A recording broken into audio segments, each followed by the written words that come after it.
Yoruba nation. God bless Yoruba nation. God bless Yoruba nation.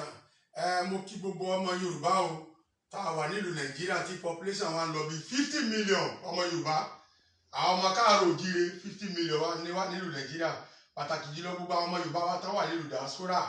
Àwọn èèyàn pọ̀ ní diaspora tọ́jú ọmọ Yorùbá o, but àwọn tán dúró ti Yorùbá nation lótìtọ́ lódodo àwọn gbogbo wọn náà la kí ẹ kú iṣẹ́ takuntakun. Àkíyèsí kan pàtàkì ni mo fẹ́ pè wá sí. Òní ni Saturday on 4 May 2024. Mo fẹ́ ká pera wa sí àwọn kankan bẹ tí ò yé wa fáwọn tá a bá jìnnà sílé àbáwá tá a bá mọ ìtàn ilẹ̀ Yorùbá wa sí rí. Kí ni ìtàn àkọ́kọ́ ni pé ẹgbẹ́ tó wà nílẹ̀ Yorùbá tán jẹ́ ẹgbẹ́ tí wọ́n ń jà fún òmìnira Yorùbá wọ́n jẹ́ 172 ẹgbẹ́ tó wà nílẹ̀ Yorùbá. Gbogbo rẹ́díṣà ẹgbẹ́ kọ̀ọ̀kan tó wà nílẹ̀ Yorùbá rẹ́díṣà rẹ̀ ń bẹ lọ́dọ̀ mi. So kò wá sí ẹgbẹ́ kan tó wà nílẹ̀ Yorùbá tí ìní bá ṣe gẹ́gẹ́ bí ipò mi gẹ́gẹ́ bí chief imam Yorùbá gbọ́dọ̀ bá ẹgbẹ́ ṣe. So ẹgbẹ́ nàdẹ́kò ni gbọ́dọ̀ súnmọ́ wọn, Afẹ́nifẹ́re ni gbọ́dọ̀ súnmọ́ wọn, torí pé àjọwọ́sowọ́pọ̀ òun la nídìí kì í ṣèjà. Kò sí ẹgbẹ́ tó bá pè mí sí prógámù tí ìní lọ. Ṣé wá rí tí mo bá fẹ́ fàyọ jáde fún gbogbo ọmọ Yorùbá ni pé ẹgbẹ́ Àgbẹ̀kọ̀yà oríṣi mẹ́rin sí márùn-ún ni wọ́n. Àgbẹ̀kọ̀yà Tàfà ń bẹ lọ́tọ̀, àwọn Peaceful ń bẹ lọ́tọ̀, oríṣiríṣi Àgbẹ̀kọ̀yà. But tí àwọn èèyàn bá wá rí mi pẹ̀lú Àgbẹ̀kọ̀yà àbí àwọn èèyàn wá ń ṣe pé Àgbẹ̀kọ̀yà ṣe kankan táǹtakò Yorùbá nation mi ò lọ ń pa ẹ̀. So ti báyìí sìn gbogbo ẹ tẹ́ ẹ bá ti rí mi pẹ̀lú ẹ̀, tẹ́ ẹ bá ti rí ẹgbẹ́ kan tí bá ti wà nígbẹ́ àbẹ́ rí mi pẹ̀lú ìyẹn kan ẹni tó nífẹ̀ẹ́ Yorùbá nation ni. Ní on 1st of the May ní ọ̀sẹ̀ yìí mo wà nílùú Lagos State níbi Ààrẹ Ọ̀nà Kakanfò tí ń ṣe birthday 54 years birthday. Ẹ wo fọ́tò yìí, fọ́tò birthday Ààrẹ Ọ̀nà Kakanfò ni. So tẹ́ bá wá wo kí national anthem yìí ẹ rí pé national anthem Yorùbá nation ni Ààrẹ Ọ̀nà Kakanfò ní.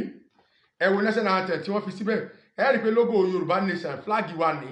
Èyí túmọ̀ sí pé Ààrẹ Ọ̀nà Kakanfò Ọ̀túnba Ìbà Gani Adams ó ṣe Yorùbá nation. So ẹni tí bá ti ń ṣe Yorùbá nation gbogbo ẹgbẹ́ òun lèmi máa ń súnmọ́. So dáṣà mo kúrò nìbàdàn láti lè bá gbogbo àwọn àgbààgbà sọ̀rọ̀. Gbogbo ẹ̀rìn mo padà sí Kòkó tó kí mo lọ sí ìlú Delta. Àdí Delta ni mo ti ń bọ̀ wá tó fi wá dé Ìlọrin ní òní Saturday. So tí ó ṣe láti lè ṣe gbogbo bí ilẹ̀ Yorùbá ṣe ní ìtẹ̀síwájú.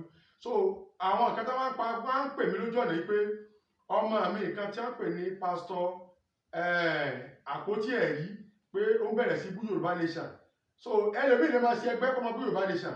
Ẹ ti máa ń bú Yorùbá nation nínú Àgbẹ̀kọ̀yà pé ẹgbẹ́ mi tó bá súnmọ́ mi tẹ́lẹ̀ màá gbà wọlé bí Yorùbá ti ṣe Yorùbá nation mọ́ mi ò mọ́ pa ẹ o.